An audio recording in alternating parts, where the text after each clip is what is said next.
Hello everyone, आज date है 28 फरवरी 2023 और द हिंदू न्यूज एनालिसिस में आपका स्वागत है। इस वीडियो में हम द हिंदू की इंपोर्टेंट न्यूज को एग्जाम के पॉइंट ऑफ व्यू से डिस्कस करेंगे। नीचे डिस्क्रिप्शन बॉक्स में Telegram channel Volcano IAS Academy का लिंक दिया हुआ है। आप Telegram channel Volcano IAS Academy के साथ में जुड़ सकते हैं। वहां पर हर exam means UPSC, state PCS and other exams के पॉइंट ऑफ व्यू से काफी इंपोर्टेंट इन्फॉर्मेशन आप सभी के साथ में शेयर की जाती है। तो चलो स्टार्ट करते हैं। वीडियो को स्टार्ट करेंगे एक ज्योग्राफिकल मैप क्वेश्चन के साथ में। और आज आपका क्वेश्चन ये है कि पिछावरम मैंग्रोव साइट को आपको मैप में व्यू करना है, फिर इससे रिलेटेड हर इंपॉर्टेंट फैक्ट्स को एंड इंफॉर्मेशन को कमेंट बॉक्स में टाइप करना है। कल हमने आपसे क्वेश्चन पूछा था याया तसो लेक को लेकर के। तो याया तसो लेक जो है हमारे इंडिया का जो लद्दाख यूटी है वहां पर एग्जिस्ट करती है। ये जो याया तसो लेक है इसको बर्ड्स पैराडाइज के नाम से भी जानते हैं, क्योंकि यहाँ पर बर्ड की काफी ज्यादा स्पीसीज जो है वो देखने को मिलती है। अब याया तसो लेक जो है वो न्यूज में इसलिए बना हुआ था कि याया तसो लेक को बायोलॉजिकल डाइवर्सिटी एक्ट के अंडर लद्दाख का फर्स्ट बायोडाइवर्सिटी हेरिटेज साइट का डेजिग्नेशन दिया गया था। तो इस लेक की जो लोकेशन है वो आपके लिए इंपॉर्टेंट हो जाती है। द हिंदू को डिस्कस करने से पहले हम डिस्कस कर लेते हैं। और आप सभी को पता है कि आज है 28 फेब और 1986 से 28 फेब को नेशनल साइंस डे सेलिब्रेट किया जाता है। तो आपको कमेंट बॉक्स में रीजन बताना है कि 28 फेब को ही नेशनल साइंस डे जो है वो क्यों सेलिब्रेट किया जाता है। ओके, द हिंदू को अगर हम डिस्कस करें तो फर्स्ट इंपॉर्टेंट न्यूज है द हिंदू के फ्रंट पेज पर। और यहां पर हम डिस्कस कर लेते हैं। देखो, सुप्रीम कोर्ट में एक पिटीशन डाली गई कि सेंट्रल गवर्नमेंट जो है टाइम टू टाइम जो भी हमारी इंपॉर्टेंट पोस्ट है उनके जो चीफ अपॉइंट किए जाते हैं उनकी जो टर्म है उनको टाइम टू टाइम एक्सटेंड करती रहती है। तो यहाँ पर सुप्रीम कोर्ट ने सेंट्रल गवर्नमेंट को बोला है कि 2021 में भी हमने आपको ये बात क्लियर किया था कि इस तरीके की जो टर्म है, क्योंकि 2021 में भी जो सेंट्रल गवर्नमेंट है उन्होंने सीबीआई चीफ और ईडी चीफ जो है उनकी टर्म को एक्सटेंड किया गया था। और यहाँ पर ईडी जो चीफ हैं उनकी टर्म को फिर से यहाँ पर एक्सटेंशन देखने को मिला है। तो इस तरीके का एक्सटेंशन जो है वो आपको नहीं करना था, इसको लेकर के सुप्रीम कोर्ट ने बोला है। अब ये जो इशू है इसको अभी डिटेल डिस्कशन जो है मार्च में फिर से होगा। लेकिन हमारे यहाँ पर ये जो आर्टिकल है इसमें ईडी टर्म जो है वो हमारे लिए इंपॉर्टेंट हो जाती है। देखो, एनफोर्समेंट डायरेक्टरेट जो है इसको कब एस्टेब्लिशमेंट किया गया, कौन सी मिनिस्ट्री के अंडर ये पोस्ट आती है, ये आपको ध्यान में रखना है। तो एनफोर्समेंट डायरेक्टरेट की अगर हम बात करें तो यहां पर हम डिस्कस कर लेते हैं। देखो, ईडी जो पोस्ट है इसको एस्टेब्लिश किया गया था 1 मई 1956 को। और उस टाइम जो है इस पोस्ट का नेम जो है वो रखा गया था एनफोर्समेंट यूनिट, ये आपको ध्यान में रखना है। और फिर 1957 में ही मतलब 1 ईयर लेटर जो है वो एनफोर्समेंट यूनिट को बदल करके एनफोर्समेंट डायरेक्टरेट कर दिया गया। ये जो पोस्ट है वो आती है डिपार्टमेंट ऑफ रेवेन्यू, और डिपार्टमेंट ऑफ रेवेन्यू मतलब मिनिस्ट्री ऑफ फाइनेंस जो है उसके अंडर ये पोस्ट आती है। तो जो भी इंपॉर्टेंट पोस्ट हैं वो आपको पता होना चाहिए कि कौन सी मिनिस्ट्री के अंडर जो है वो एस्टेब्लिश की गई है। ओके, और ये जो ईडी जो है ना, डायरेक्टरेट ऑफ एनफोर्समेंट, ये हमारे इंडिया की स्पेशलाइज्ड फाइनेंशियल इन्वेस्टिगेशन एजेंसी है। मतलब फाइनेंस से रिलेटेड कोई भी इशू देखने को मिलते हैं तो उन सभी को इंटेरोगेट करने की काम जो है वो ये पोस्ट करती है। ओके, और दो इंपॉर्टेंट लॉ है, एक तो पीएमएलए लॉ है और एक है फेमा लॉ 1999, उन दोनों के अंडर जो है ये काम करती है। नेक्स्ट इंपॉर्टेंट आर्टिकल है, तो यहीं पर फ्रंट पेज पर आपको इमेज शो हो रही है और ये इमेज है 1983 में हमारे इंडिया की जो क्रिकेट टीम जिन्होंने क्रिकेट का वर्ल्ड कप जीता था उसको यहाँ पर द हिंदू ग्रुप जो है उन्होंने यहाँ पर ऑनर किया है। तो आप सभी को पता है कि 1983 में इंडिया ने क्रिकेट टीम का 50-50 ओवर का जो वर्ल्ड कप है उसको जीता था, और ये आपको ध्यान में भी होना चाहिए। और 83 नाम से यहाँ पर 83 देखो रिप्रेजेंट किया गया है। 83 नाम से एक जो मूवी है वो भी आई थी, वो भी इसी जो हमारा अचीवमेंट है क्रिकेट को लेकर के उसी को डेडिकेटेड थी। यहाँ पर जो है मेघालय और नागालैंड में जो इलेक्शन हुए हैं उसको यहाँ पर शो किया गया है कि ज़्यादा लोगों का जो पार्टिसिपेशन है वो देखने को मिला है। मेघालय में 77.55% जो है उतने लोगों ने वोटिंग में पार्टिसिपेट किया, और नागालैंड जो है वहाँ पर 85.32% जो लोगों ने है वो यहाँ पर पार्टिसिपेट किया। तो ये चीज़ें शो करती हैं कि डेमोक्रेसी में लोगों का जो बिलीफ है वो ज़्यादा से ज़्यादा इंक्रीज हो रहा है। साथ ही साथ में नॉर्थ ईस्ट में लोग ज़्यादा से ज़्यादा पार्टिसिपेट कर रहे हैं, मतलब गवर्नमेंट के ऊपर जो रिलायंस है, गवर्नमेंट के ऊपर जो उनका बिलीफ है वो टाइम के साथ में इंक्रीज हो रहा है। और एक काफ़ी ज़्यादा इंटरेस्टिंग और काफ़ी ज़्यादा इंपॉर्टेंट पॉइंट है, क्योंकि नॉर्थ ईस्ट जो है वो हमेशा से अपने आप को एक सेपरेट एरिया के रूप में और टाइम टू टाइम वहाँ पर जो अलग अलग स्टेट है उनमें अलग अलग एरिया डेवलप करने के लिए या इंडिपेंडेंट रूप में अपने आप को कंट्री के रूप में डेवलप करने के लिए वहाँ पर प्रोटेस्ट जो है वो देखने को मिलता है।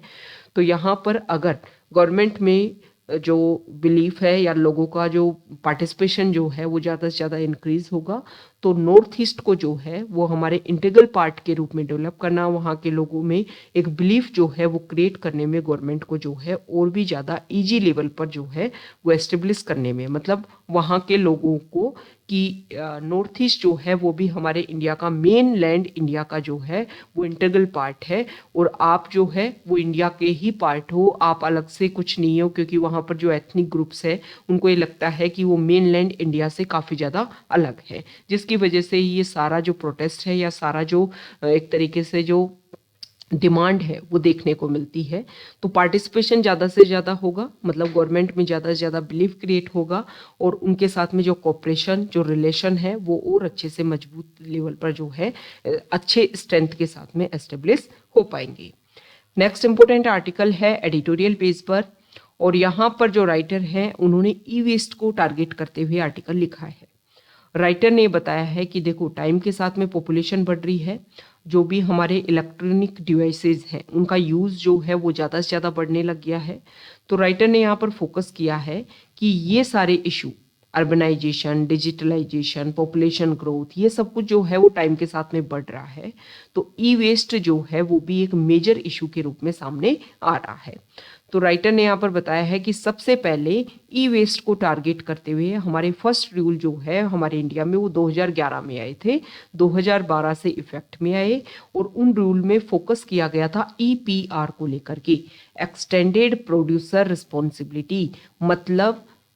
इलेक्ट्रॉनिक जो भी डिवाइसेज हैं उनका जिन्होंने भी प्रोडक्शन किया है उस कंपनी की रिस्पॉन्सिबिलिटी बनती है कि जो भी प्रोडक्ट है उनको अच्छे से जो है जब उनका यूज़ किया जा चुका है और वो एक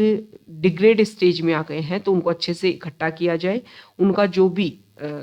जो कलेक्शन सेंटर है वो अच्छे से हो और फिर जो भी इलेक्ट्रॉनिक डिवाइस हैं उनको अच्छे से जो है उनको दोबारा से या तो रिनोवेट किया जाए या जो भी उनका प्रोसीजर है वो अच्छे से इम्प्लीमेंट हो। क्योंकि जो इलेक्ट्रॉनिक डिवाइस हैं उनको अगर ढंग से उनका रिसाइकलिंग एक प्रोसीजर के तहत नहीं किया जाता है तो काफ़ी हजार्डस गैसेज, हजार्डस जो एलिमेंट्स जो उसमें यूज़ किया जाते हैं उसकी वजह से काफ़ी ज़्यादा पोल्यूशन जो है वो क्रिएट हो सकता है। इसके बाद में 2012 में ये जो ईपीआर के ऊपर फोकस किया गया, उसके बाद में अगर हम बात करें तो ई वेस्ट रूल जो है 2016 में फिर से लाए गए और 2018 में जो है उनको अमेंड किया गया। और यहाँ पर बताया गया है कि अभी प्रेजेंट टाइम में 2022 में नवंबर 2022 में ministry of environment and forest जो है उन्होंने ई वेस्ट रूल के नए जो सेट है उनको नोटिफाई किया है। ये 1 अप्रैल 2023 से एग्जिस्टेंस में आएंगे न्यू रूल। और इसमें देखो कुछ पॉइंट्स के ऊपर तो फोकस किया गया है और कुछ पॉइंट्स के ऊपर साइलेंस जो है वो रखा गया है। तो राइटर ने यहाँ पर ये जो 2022 में जो ministry of environment and forest ने जो भी नोटिफिकेशन रिलीज किया है उसी के ऊपर यहाँ पर फोकस किया है।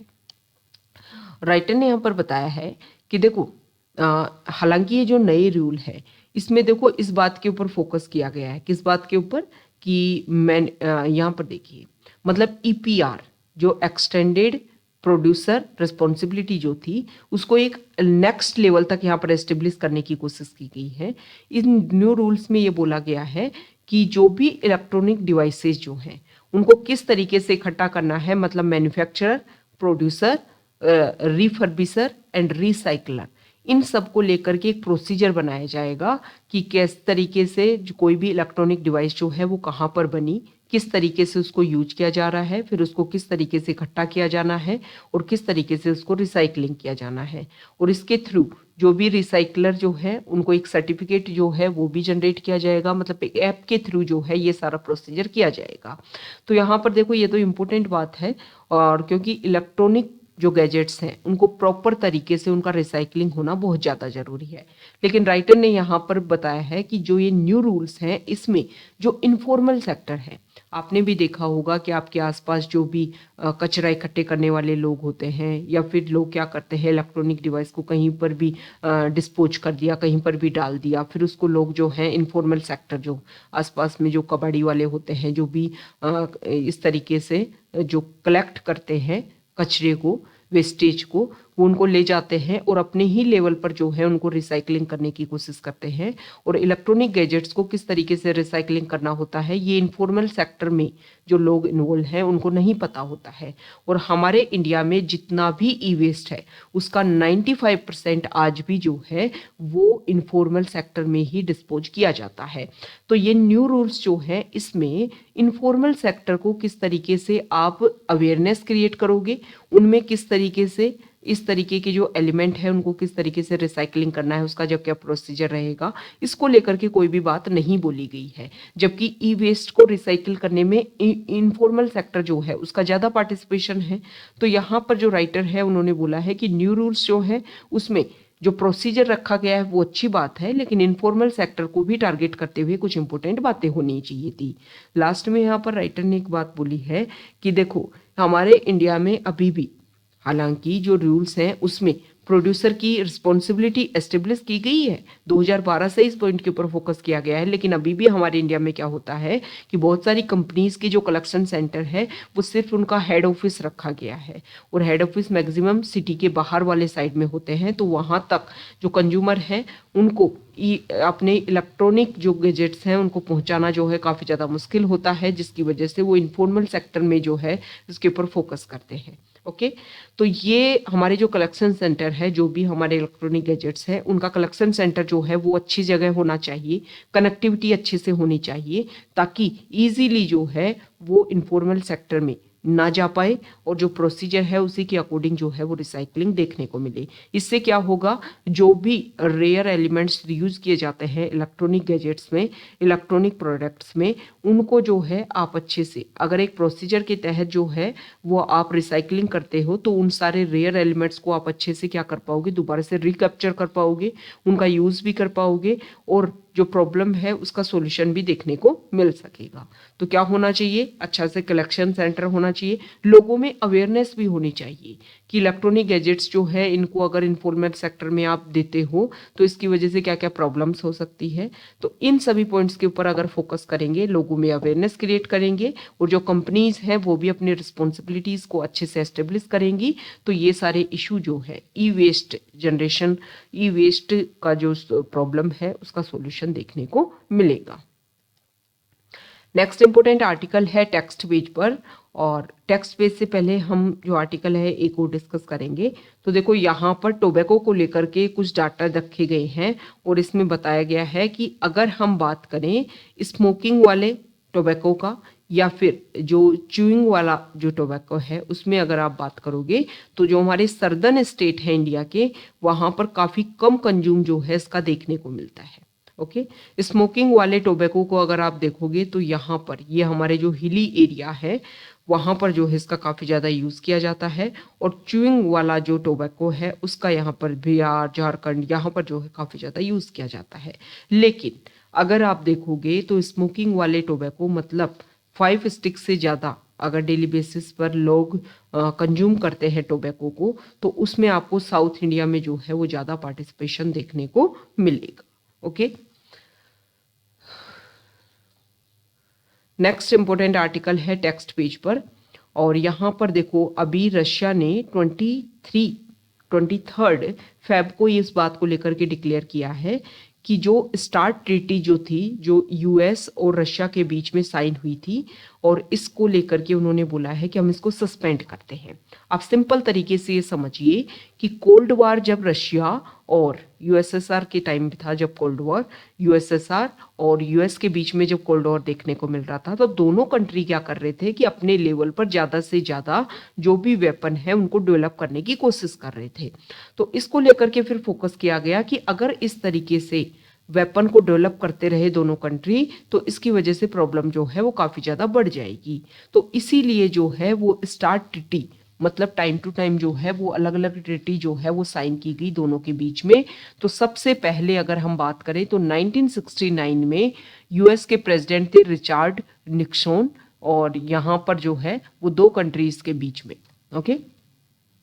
जो है वो फर्स्ट फॉर्मल डायलॉग हुई, जिसको एसएएलटी के नाम से जानते हैं, स्ट्रेटेजिक आर्म लिमिटेशन टॉक, कि अगर दोनों कंट्री इसी तरीके से क्या करते रहे, वेपन को डेवलप करते रहे, तो प्रॉब्लम जो है तो बढ़ती जाएगी। ओके, तो इस बात के ऊपर फोकस किया गया कि दोनों कंट्री जो है वो लिमिटेशन करेंगे और जो भी न्यूक्लियर वेपन है उनको डेवलप नहीं करेंगे। फिर 1972 में जो है वो मिसाइल को कंट्रोल करने के लिए भी anti ballistic missile defence system treaty जो है वो साइन की गई। लेकिन 1972 में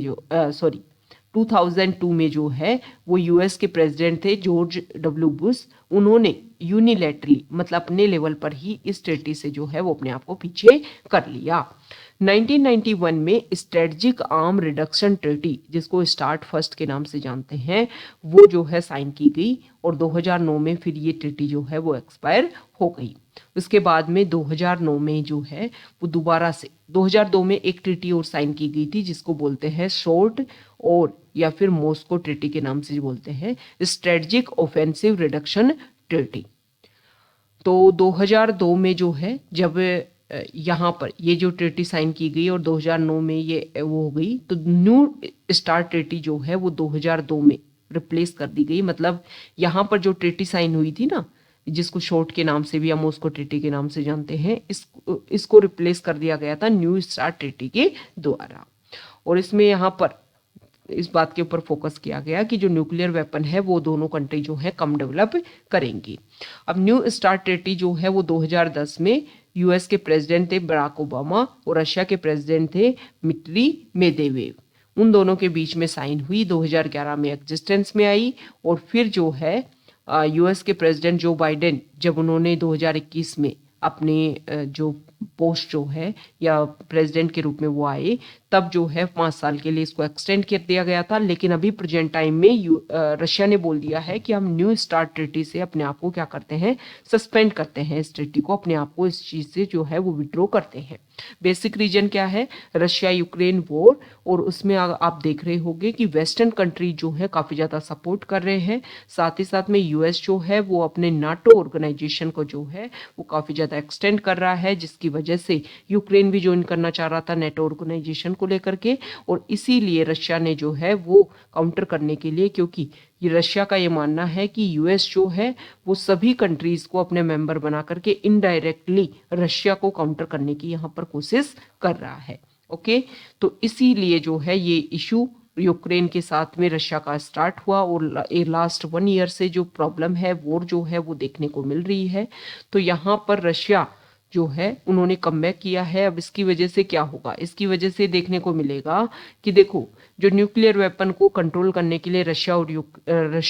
और यूएस जो है वो लगे हुए थे, अगर ये दोनों कंट्री जो है वो भी इससे विड्रॉ कर लेते हैं, तो अलग अलग कंट्री जो है वो भी अपने लेवल पर जो है वो डेवलप करने लग जाएंगे, अलग अलग लेवल की मिसाइल, अलग अलग लेवल के वेपन, जिसकी वजह से प्रॉब्लम जो है वो और ज़्यादा इंक्रीज होगी। तो यहाँ पर प्रॉब्लम का सॉल्यूशन यही है कि ये रशिया और यूक्रेन वॉर जो है, इसका जो बेसिक इशू है, इसके सॉल्यूशन के ऊपर काम किया जाना चाहिए, और जो भी है इस तरीके की ट्रीटी जो है, स्ट्रेटजी जो है, उनको रेगुलर बनाए रखा जाना चाहिए। ओके,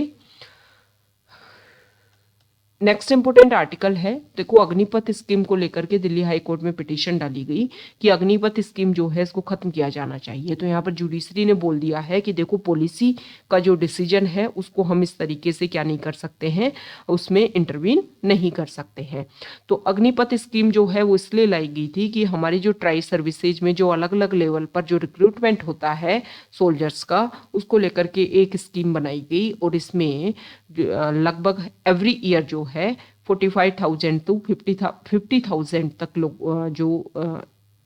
स्टूडेंट्स जो हैं जो इसके लिए एलिजिबल होंगे उनको यहाँ पर इंक्लूड किया जाएगा और उनको अग्निवीर के नाम से जाना जाता है। और उसमें जो है फिर उनमें से जो 25% है उनको 15 ईयर का जो परमानेंट कमीशन है उसमें सेंड किया जाएगा और 75% जो स्टूडेंट्स हैं उनको 4 साल के बाद में जो है वो रिलीज कर दिया जाएगा। तो यहाँ पर ये बोला गया है कि देखो नेशनल इंटरेस्ट के अकॉर्डिंग है अग्निपथ स्कीम और इसमें जुडिशरी जो है वो इंटरवीन नहीं करेगी।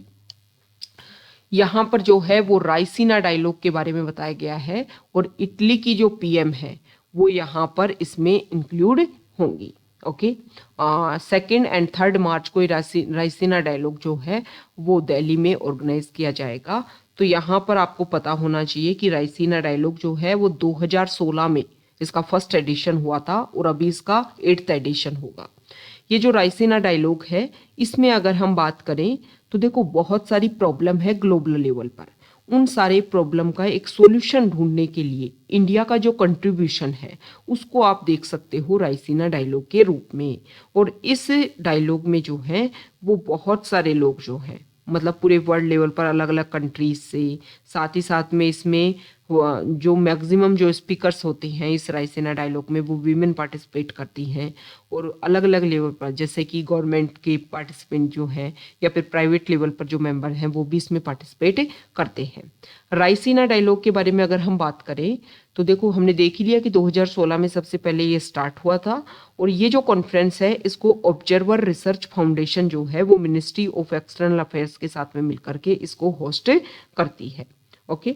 और ऑब्जर्वर रिसर्च फाउंडेशन क्या है, एक इंडिपेंडेंट थिंक टैंक है जो न्यू दिल्ली में बेस्ड है और इसके अलावा 3 अलग अलग जगह जो है इसकी सेंटर भी है। तो इसके बेसिस पर जो भी प्रॉब्लम है उसका सॉल्यूशन जो है वो यहाँ पर ढूंढने की कोशिश की जाती है। ओके, तो ये आज का हमारा द हिंदू न्यूज़पेपर का डिस्कशन था। अगर आप यहाँ तक आए हैं, वीडियो आपको अच्छा लगा है तो प्लीज़ वीडियो को लाइक कीजिए, शेयर कीजिए और चैनल को सब्सक्राइब कीजिए। Okay, thank you.